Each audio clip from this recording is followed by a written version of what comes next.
बिस्मिल्लाहिर्रहमानिर्रहीम। एक किताब जिसका मैंने कल शायद जिक्र किया था। ये किताब लिखने वाला कोई कनाडा का राइटर है जिसका नाम है विलियम गार्डन। इसकी बहुत सारी बुक्स आपको पीडीएफ फॉर्मेट पे गूगल पे सर्च करेंगे, विलियम गार्डन। इसने किताब लिखी the war against the family. 20 साल पहले इस बंदे ने किताब लिखी कि ये जो निज़ाम वेस्टर्न वर्ल्ड में आया है, इसने सबसे पहले अपनी बातों को मनवाने के लिए फैमिलीज का स्ट्रक्चर तबाह बर्बाद किया। अब ये नहीं कि 100% की किताब सही हो, लेकिन मोस्ट ऑफ द पॉइंट्स इस किताब के अंदर हैं वो सही हैं। इसने गिनवाया का पहला पॉइंट के पहले फैमिलीज के अंदर दादा दादी बच्चे बड़ा छोटा इनका अदब पाया जाता था।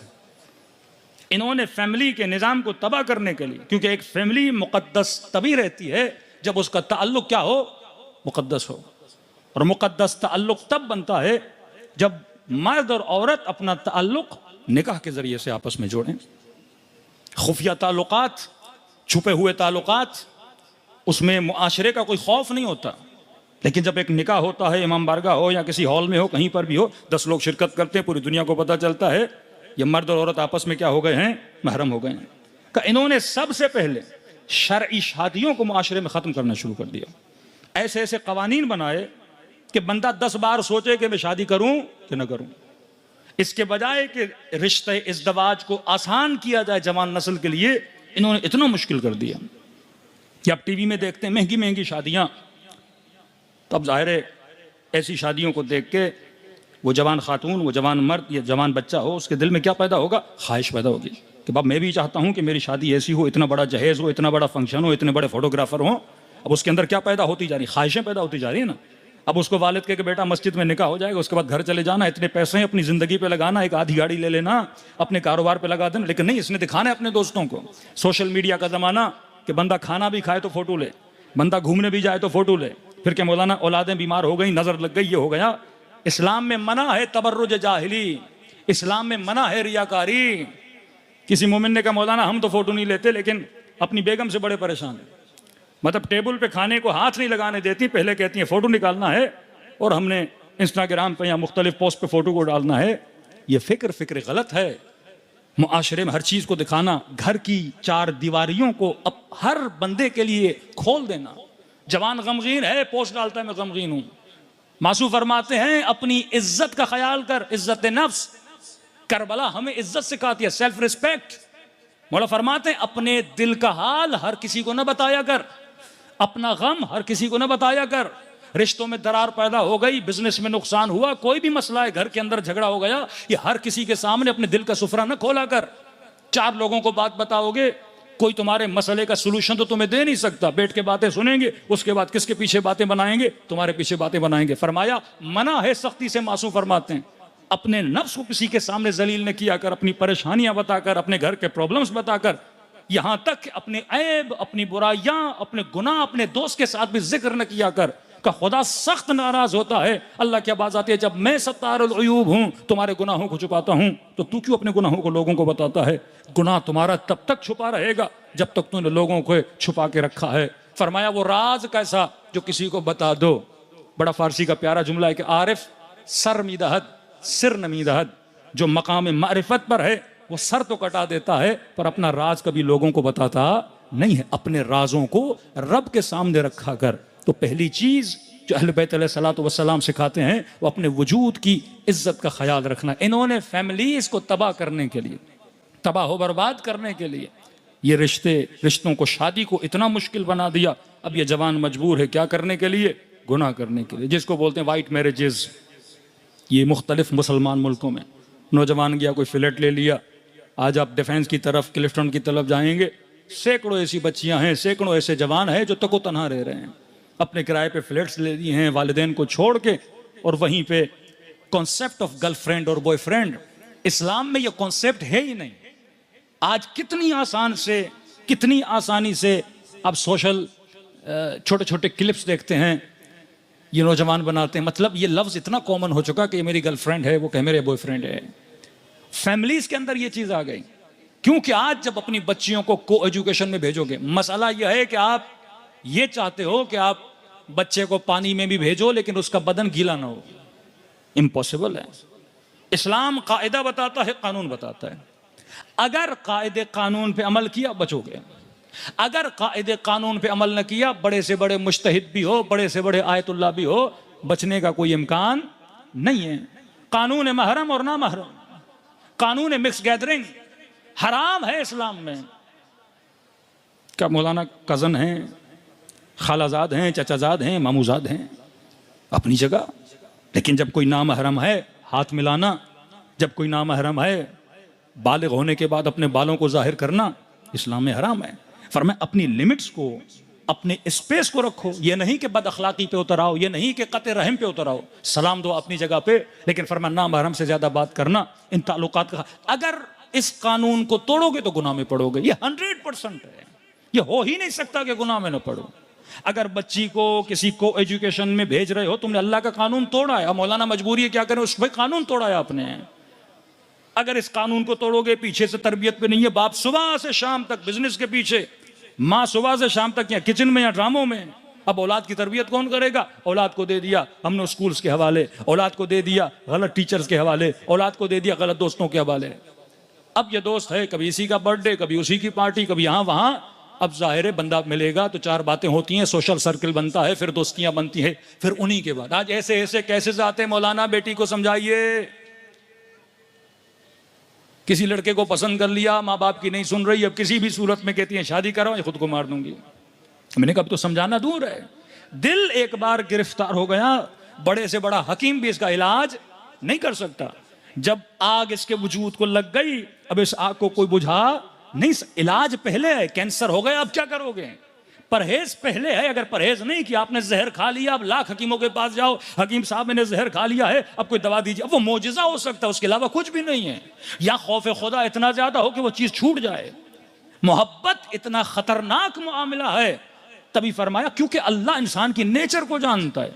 उस नेचर को जानते हुए जिस तरह 2+2 4 होता है, इसी तरह खुदा ने कानून बनाए हैं, कुरान ने कवानीन बताए हैं। जब तक आप उन कवानीन पे नहीं चलोगे, आपकी जिंदगी कभी बच नहीं सकती। अब इनको पता था, यूनिवर्सिटीज ऐसी बनाओ, एजुकेशन सिस्टम ऐसा बनाओ कि नौजवान नस्ल, फिर इंटरनेट, फिर मुख्तलिफ दोस्तियां, अप्रोच इतनी गुनाह की आदत। अब हलाल अगर जवान करना चाहे तो शादी मुश्किल, खर्चे इतने, मसाइल इतने, वालिदैन की सख्तियां इतनी कि मौलाना बेटी अभी बैचलर कर रही है, अभी शादी नहीं करा सकते। मौलाना बेटी अभी मास्टर कर रही है, शादी नहीं करा सकते। फिर जब मास्टर कर लेती है, फिर घर में रिश्ते भी नहीं आते। फिर वो लड़की कहती है खुदा मेरे माँ बाप पर जो करना है करे। आज मेरी एक खातून रो रही थी, कहती बाप ने कहा मैंने आपको पढ़ाना है, बैचलर पढ़ा दी, मास्टर पढ़ा दी, कि मौलाना अब घर में रिश्ता ही नहीं आता। जो एज खुदा ने रिश्ते की रखी है, जब इंसान अवातिफ इमोशंस के एतबार से अपने हाई पे होता है, उस वक्त खुदा ने कहा इसकी क्या करवाओ, शादी करवाओ। अगर आप टाइम पे चीज़ों को नहीं करोगे, टाइम गुजर जाएगा, उसके बाद रिश्ते नहीं आते, फिर ये बच्चियां घरों के अंदर बैठ जाती हैं। तो इन्होंने एक ऐसा निज़ाम बनाया, ये निज़ाम सोशल मीडिया के ज़रिए से, ये निज़ाम हाकिमों के ज़रिए से, ये निज़ाम इनकी मुख्तलिफ पॉलिसीज़ के ज़रिए से आपकी नस्लों में आता है। तो ये लिखने वाला लिखता है सबसे पहले इन्होंने फैमिली को तबाह करने के लिए हराम शादियाँ, हलाल रिश्तों को ख़त्म किया। सफ़ेद शादियाँ, आप चले जाइए यूके में, यूरोप में, आप देखेंगे उनके स्कूल्स में जितने बच्चे हैं उनका डेटा निकालिए। 100 बच्चे हैं तो 70%, 60% बच्चे ऐसे हैं जिनके वालिद का पता नहीं है। एक ऐसा मुआशरा जहां ज़िनाज़ादे बच्चे पैदा होने लगे। अब जब नस्ल बिगड़ गई तो मासूम फरमाते हैं वलदुल हैज़ और वलदुल ज़िना, कि दिल में अहले बैत की हकीकी मोहब्बत नहीं आ सकती। ये अलकाबात क्यों दिए गए? क्योंकि अगर कोई रिश्ता हुर्मत इलाही को मद्देनजर रखते हुए नहीं बना, फिर उसका नतीजा बुरा होता है। क्यों हजरत लुकमान अपने बेटे को नसीहत करते, बेटा ये तवक्को न रखो, अगर तुमने दाना गंदुम का डाला है तो जौ उगेगी, या जौ का दाना तुमने जमीन में बोया है, अब तवक्को करो कि चने वहां से निकलेंगे। नहीं, जो बोगे वैसी चीज बाहर निकलती है। तो ये कवानीन अहले बैत, ये वो इस्लाह जो इमाम हुसैन करना चाहते हैं। यजीद क्यों बना? पीछे उसकी तरबियत का असर है।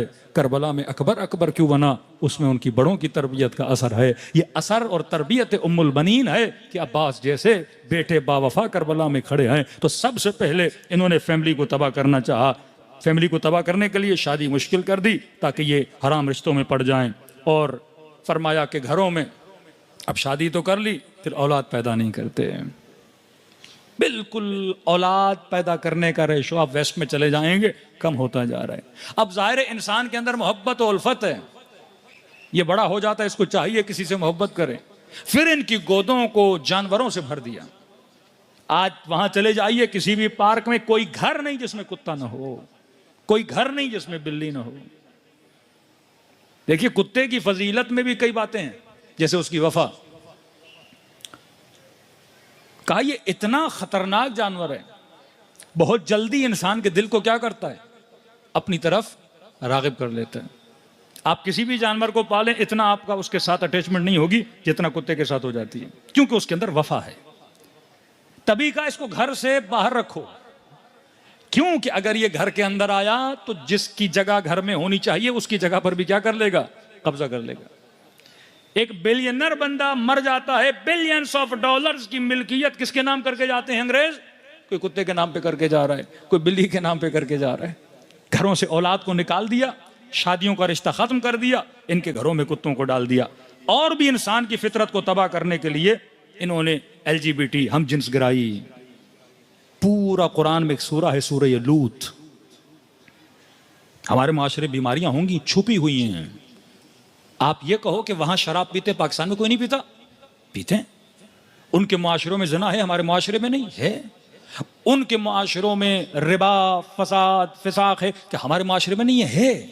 उनके माशरों में गैर शरी ताल्लुकात नहीं है मौलाना, है कि हमारे माशरे में नहीं है, यहां भी है। तो मौलाना अगर पाकिस्तान में शराब पी जाती है, यूरोप और यूके में पी जाती है, तो क्या फर्क है, मैं यहां रहूं या वहां रहूं?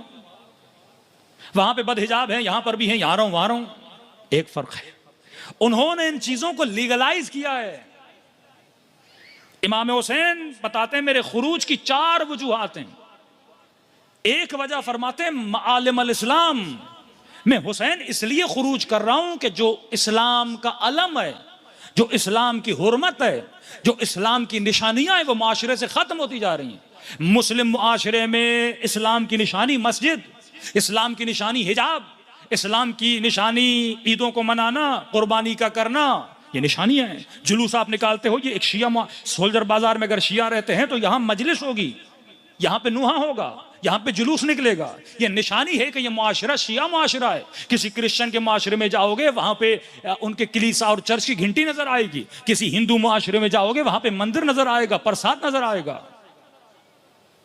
वहां पे शराब को लीगलाइज किया गया, वहां पे प्रोस्टिट्यूशन और जिना को लीगलाइज किया गया। यहां अगर कोई नौजवान खुदा ना खास्ता शराब पीता भी है, छुप के पीता है, क्योंकि मुआशरा मुस्लिम है। 4 लोगों को पता भी चलेगा इसने शराब पी है, ये शर्मिंदा होगा या छुप के गुनाह करेगा। लेकिन वहां शराब की बोतल हाथ में लेकर चले, कोई बोल भी नहीं सकता, क्योंकि मुआशरा कुब है गुनाह। मौला हुसैन फरमाते हैं मालिम अल इस्लाम खत्म हो रहे हैं। सबको पता है यजीद शराबी है, पर कुब है, गुनाह गिर रहा है, जानी है, कुब है, गुनाह गिर रहा है। एक मुस्लिम मुआशरे में जिना आम नहीं होनी चाहिए, एक मुस्लिम मुआशरे में शराब आम नहीं होनी चाहिए। हम जिन्स गिराई, LGBT, ट्रांसजेंडर, ये सारे मसाइल आम नहीं होने चाहिए। अब किसके जरिए से आप देखते हैं, ड्रामों के जरिए से, लिटरेचर के जरिए से फितरतों को बिगाड़ा जाता है, खराबकारियां की जाती हैं। मुसलमान मुआशरे में रहना इबादत है। सवाल है कि एक बंदा यूके में रहता है, एक बंदा कराची में रहता है, यहां भले नमाज न पढ़े, कुछ भी न करे, सिर्फ रहेगा, इबादत है, क्योंकि नस्ल बचेगी। नमाजी नहीं था, रोजेदार नहीं था, कुछ भी नहीं था, लेकिन नस्ल मुसलमान इसकी रहेगी। काफर मुआशरे में रहना इबादत नहीं है, क्योंकि वहां किसको खतरा है, आपकी नस्ल को खतरा है। वो बच्चे देखते हैं, स्कूल में जाते हैं, शराब आम है, बॉयफ्रेंड गर्लफ्रेंड आम है, गंदे कपड़े पहनना आम है, स्कर्ट पहनना आम है, ट्राउजर छोटे शर्ट्स पहनना आम है, तो वो गुनाह क्या होता जाता है, उसके लिए नॉर्मलाइज होता जाता है। यहाँ कम से कम मुस्लिम मुआशरे में रहोगे, तुम्हारी नस्लें क्या हो जाती हैं, बच जाती है। मौलाना जा सकते हो, पढ़ने के लिए जा सकते हो, कमाने के लिए जा सकते हो, 4 years 5 years 6 years 7 years पैसा कमाओ, फिर वापस एक मुस्लिम मुआशरे में आओ ताकि तुम्हारी नस्लें बचे। मौलाना यहाँ जान को खतरा है, अमन अमान का मसला है, अरब कंट्रीज में चले जाओ, किसी मुस्लिम मुआशरे में चले जाओ जहां तुम्हारी नस्लें बच सकें। तो पहला काम इन्होंने क्या किया, मुआशरे में जिना को आम किया, जिसके जरिए से लीगल शादियां खत्म हो गई। अब वहां पे कोई लीगल शादी करे, अलमान उल हफीज, कवानीन इतने सख्त, आपने मेहनत करके करोड़ों कमाए, कल बीवी ने कहा मैंने आपके साथ नहीं रहना, आपने जितना कमाया सारा आधा किसको मिल जाएगा, बीवी को मिल जाएगा। बगैर मेहनत किए वो खातून क्या बन गई? करोड़पति बन गई। अब वो कहते हैं हम पागल हैं कि हम शादी करें। भाई हम जब ऐसे ही ताल्लुक रख सकते हैं बगैर शादी के तो ताल्लुक रखेंगे, बच्चे भी वैसे पैदा हो जाते हैं। और बच्चों की क्या जरूरत है? एक कुत्ता आप रख लीजिए, एक बिल्ली हम रख लेते हैं, बच्चे के पैदा करने की कोई जरूरत नहीं है। तो मुआशरा बिल्कुल फितरत से हटता गया और तबाह तबाह बर्बाद कर दिया। दूसरी चीज हम जिसकर आई। तीसरी चीज फर्जंद औलाद की जगह हैवानों को लाके रखा। चौथी चीज उस मुआशरे में फेमिनिज्म को बढ़ाया। अब ये हम नहीं कह रहे, ये उनका राइटर विलियम कह रहा है, कैनेडियन राइटर। किस तरह उन्होंने the war against the families को किस तरह तबाह किया। फरमाए फेमिनिज्म को बढ़ाया गया। ये लाहौर में देखते हैं 4 पागल निकल के आ जाते हैं और अजीब किस्म ये नारे क्यों लगाते हैं? ताकि कुबह गिर जाए, बेहयाई आम हो जाए।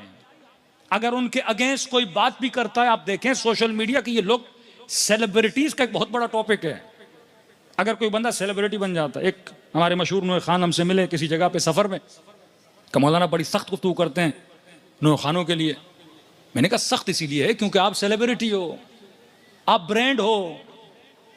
आप अगर आम नूह खान होते, 4 लोग आपको जानते और मुआशरा ना जानता तो फिर कोई मसला। जब आप ब्रांड बन जाते हो, जब आप अब सेलिब्रिटी, चाहे क्रिकेटर हो, चाहे सियासतदान हो, चाहे कोई आर्मी का फोर्सेस का बंदा हो, अगर सेलिब्रिटी बन जाए मतलब हर बंदा उसे जानने लगे, मैंने कहा फिर आप रोल मॉडल बन जाते हो। आप जैसी वॉच पहनोगे लोग फॉलो करेंगे, आप जैसे कपड़े पहनोगे लोग, आप इमाम बन जाते हो माशरे के। रोल मॉडल का मतलब सबसे पहले दुश्मन सेलिब्रिटीज को खरीदता है। कोक बेचनी है, पेप्सी बेचनी है, आपके पास नहीं आएंगे। 1 करोड़ लेके जाएंगे किसी क्रिकेटर के पास, जनाब आप अपनी शर्ट पे हमारा लोगो लगाइए। चिंगम आपने चबाना है तो हमारा, कपड़े पहनने हैं तो हमारी कंपनी का बैट आपने हाथ में रखना है, क्योंकि आप सेलिब्रिटी हो, पीपल विल फॉलो यू, लोग उसको फॉलो करेंगे। इसी तरह जब एक नूह खान सेलिब्रिटी बन जाता है तो लोग उसको फॉलो करते हैं। मैंने कहा आप अगर गलती करोगे तो आप नौजवानों को बिगाड़ रहे हो। आपका लिबास, आपके बाल, आपके स्टाइल, आपका बोलना, आपका किरदार, आपकी रफ्तार ऐसा होना चाहिए कि लोगों को फील हो कि किसके मानने वाले हो, अहले बैत अलैहिस्सलातु वस्सलाम। मैं अक्सर नौजवानों को जिस नूह खान की मिसाल देता हूँ, मोहम्मद रसूल ईरान का बहुत प्यारा नूह खान है। आप देखें नूह पड़ता है, चेहरे से गम, बाल देखो बिखरे हुए। अब एक मेकअप होता है खुद को खूबसूरत करने के लिए, एक मेकअप होता है अय्यामे अज़ा और अज़ा को अपने चेहरे पे अया करने के लिए। कि इमाम रज़ा फरमाते हैं ना, सर पे खाक, गरेबां चाक, सर से अमामा उतरा हुआ, पाँवों में जूतियां नहीं, वब्न शबीब देख। हर देखने वाला, इमाम ने एक ऐसा हुलिया बनाया कि हर देखने वाला पूछ रहा था फर्जंद रसूल क्या हुआ। एक मैंने नूहा देखा, इन्हीं नूह खान का, मोहम्मद रसूली का, इन्होंने अपने होंठों पे खाक लगाई हुई थी तुरबत इमाम हुसैन की, और वो होंठ बिल्कुल खुश्क हो गए थे। और वो नूहा किसका पढ़ रहे थे? जनाब अली असगर का नूहा पढ़। अब देखने वाले को फील हो रहा था जब अली असगर प्यासे थे तो उनके होंठों के ऊपर कैसी खुश्की होगी। अपनी जात को नुमाया नहीं कर रहा, वो अज़ा इमाम हुसैन को क्या कर रहा है? नुमाया कर रहा है। यहाँ हैं कई नौजवान, नूह खान, अहमद रज़ा नासरी माशाल्लाह बड़ी शायरी का इंतखाब अच्छा करते हैं। कई ऐसे नूह खान हैं दूसरे भी जो वाकई दिक्कत के साथ नूहें पढ़ते हैं कि हमने खत देनी है, हमने लोगों को एक जगह से उठा के इनकी फिक्र को दूसरी जगह पे लेकर जाना है। रहबर मौज़म फरमाते हैं तुम्हारे नूहों में इरफान होना चाहिए, तुम्हारी तकारीर में इरफान। इरफान का मतलब कलाम मासूमीन बताओ और लोगों को उबूर करवाओ। जहां इनकी फिक्र रुकी हुई है, एक जगह से फिक्र को उठा के दूसरी जगह पर लेकर जाओ। कल ये जवान शादी करेगा, इसने एक नस्ल बनानी है। ये खातून जो मजलिस में आकर बैठी, इसने माँ बनना है, इसने एक बेटी की तरबियत करनी है। ये बाप जो बाहर कमाने जा रहा है, इसने रिज़्क़ हलाल अपने बच्चों के शिकम में डालना है। एक ऐसी रोजी अपने बच्चों के शिकम में डालनी है कि ये बच्चे मेयार बन सकें। चौथी चीज फेमिनिज्म, कि औरत को एक प्रोडक्ट बना दिया बराए लज्जत, औरत को एक प्रोडक्ट बना दिया बराए शहवत। आज फिल्म हो या ड्रामा हो, मुख्तलिफ जगह पे शोबिज में चले जाए कि शोबिज बंदे से पूछ ले एक औरत का वहां पे इस्तेमाल क्या है? सिर्फ नुमाइश वजूद, सिर्फ नुमाइश जीनत। क्योंकि मर्द को उस जीनत की तरफ अट्रैक्शन है, लिहाजा कमर्शलिज्म का ज़माना है, कैपिटलिज्म में हम रहते हैं। हर चीज़ की बोली लगाई जाती है, कीमत लगाई जाती है। लेकिन करबला ने आपको इज्जत दी, करबला ने आपको आबरू दी, करबला ने आपको चादर दी, करबला ने आपको हया दिया, करबला ने मर्दों को गैरत दी। सलवात पढ़े मोहम्मद व आले मोहम्मद।